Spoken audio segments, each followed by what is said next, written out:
Hello, my diamonds, my Teletubbies, SheilaTruelove with you this fine hump day, Wednesday. Let me share a clip with you with Tracy Ross and Oprah explaining why they never chose to get married. I mean, with Oprah, come on, she's a billionaire. No, I don't think we trying to get married, honey. Let me share this with you. Okay, this is both Oprah and Tracy Ross, Diana Ross's daughter.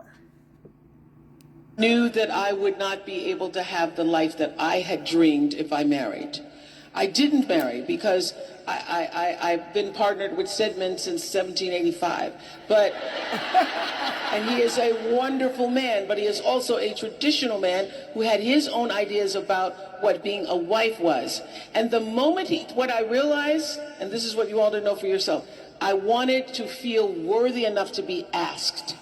And the day he asked me, I started to feel like, oh God, what does it really mean to be married? That's when I started to ask the questions about what that really meant. I am choicefully single, happily, gloriously single. Amen. And I do wish there were more examples. So many people ask the question, have you ever thought about having children?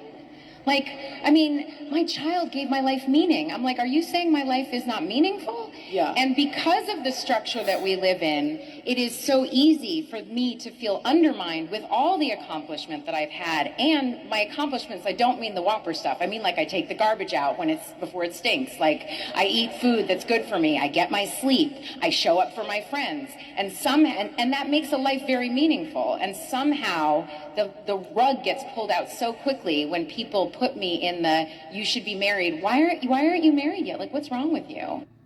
Things I say to people. Let me share this clip with you as well. And today aren't looking for love.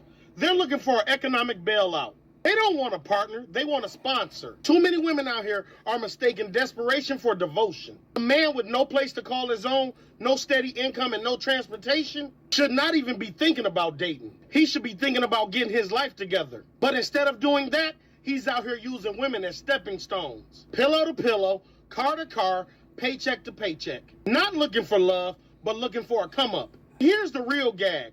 A man like that will still expect to be treated like a king. He wants submission, respect, and loyalty, but where's the foundation? How do you expect to lead when you can't even stand on your own? How do you expect women to trust you when your next move depends on her resources? This is why so many women are drained in relationships. You're not building with him, you're carrying him.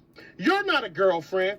You're a safety net, a bill splitter, and a temporary fix until he finds something better. And the worst part, men like this still have the nerve to cheat, manipulate, and act entitled. A real man who is truly ready for love and leadership comes to the table with something to offer. He doesn't see women as a financial plan or a quick escape from his struggles. He doesn't use love as a distraction from his failures. Ladies, stop confusing a man's need for survival as genuine love. If he's with you because he needs you and not because he truly values you, you're not his woman, you're his way out. And the moment he finds a better opportunity, he's gone. A king doesn't show up empty-handed. A king doesn't expect his woman to build him. He builds before he seeks his queen. Stop entertaining grown men who want to be taken care of like children. The bar is on the floor and it's time to raise it. And remember, ladies, accept nothing less than queen treatment. Well, you heard it firsthand from a man himself. Most of these men are not looking for love. They're looking for submissive providers. And I appreciate Oprah and Terry Ross also sharing their viewpoint in terms of why they didn't get married. I really appreciated Terry Ross when she said, many people have approached us, why don't you have children? You know, is your life fulfilling? Like, your life can't be fulfilled unless you're married, a ball and chain, or unless you have children, another ball and chain. I don't understand how people can say in one breath that they want peace and then you want children, because with children you can forget about peace. Listen to a girl who had 2 children, and I was speaking with my son yesterday, and he said, what age would you like to go back? I would love to go back to being 35. He wants to be 25. I definitely don't want to be 25 because, you know, your brain is not fully developed as it should be. I would like to be 35. And he said, well, what would you do differently, Mom? And I said, no offense to you, but I would have never had children. I would have never had children because it's a lot. It's a lot, child. I would have never got married. My son said he would marry only for money. And I said, I hear you, honey, because at least when it's over, look at all the money you have. You could always, you know. But, yeah, he would definitely make people pay for his time. But like I said, I would like to be, if I could go back, I would be 35. I would never have children ever in my life. I would be an auntie. I would be a godmother. I would be like the big sister. Like that, you know. That way you're helping out single mothers who need a break. I would take the kids for maybe Friday, Saturday, Sunday. Give the mom, a single mom, a break. So she has 3 days to herself. I would bring the kids back Sunday after dinner. They're already, homework is done. They've already eaten. They're already bathed. All you have to do, Mom, is put them to bed and read them a story. Preferably a Bible story. My book of Bible stories is something great, like to help them in terms of their morals and their values. You know, that's the way I would do it. And I said, I want to be 35 and know the things that I know now. I would have never chose marriage because with marriage, you could kiss peace goodbye. When it comes to progress, your time is distracted. So that's kind of limited. Joy.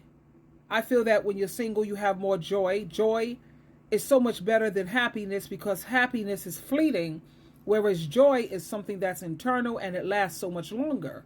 And then you have energy. After being a mother, a wife, work, having a career, kiss energy goodbye. And I'm never saying that being no stay-at-home mom because I'm never going to depend on no man financially. Money is power. And when you don't have any money and you're dependent on this dude, good luck. I listened to some of the trad wives and they have so much remorse and sadness that they chose to depend on a man financially. And the moment her looks start to change and her body start to change, his so-called love for her started to change. Now he's talking about, I want polyamory, or he wants to be with some other woman. What can she do when she has no finances of her own? That's not wise. And the scriptures say, be wise, my child, and make my heart rejoice. Always have your own money, ladies. You know, and I was listening to another dude, how he was, I personally think he's just a panderer. Let me share this with you. Now, he reminds me of Derek Jackson, how he says all the right things. I'm going to tell you like this, man. Some of y'all boys down there 30 and ain't never treated a woman right your entire life. And it's just the God and the truth, man. Real talk. A lot of y'all boys down there 30 and y'all still treat women wrong. Y'all still do women bad. Y'all still fuck over women, you hear me? And you 30, you down there 30. Man, it's about time to get your act together, man, and go on and settle down and be with one woman, man. Or just fuck with one woman, man. You ain't got to be out here chasing 5 or 6 different bitches, because if you out here, if your woman that you fucking with got everything in order and she doing good, she got her own house, her own car, and own motherfucking money, you don't need 5 or 6 different bitches. You got all that in one woman. I can't stand the way he addresses women as the BITCH. That's just totally coming out of pocket. Secondly, the way he's so concerned as long as she has her own money, her own car, her own house. That's not what men are supposed to be concerned with. You should be concerned, first of all, is she a praying woman? Is she a woman who knows how to manage a household? And is she nurturing? That should be their main concern. But when you hear dudes talk like this, these are men who I've seen on divorce court, and they're planning on quitting their job and living off of you. That's why he wants to make sure you have your own money, your own car, and your own everything. Trust him, and look at his cap. He's immature. How old are you? And you still walking around with a little boy's cap? Anyway, ladies, please don't be foolish. Let's take the Oprah Winfrey, Terry Ross route. I love you, and I want you to have an amazing day. Twinkle, twinkle, twinkle.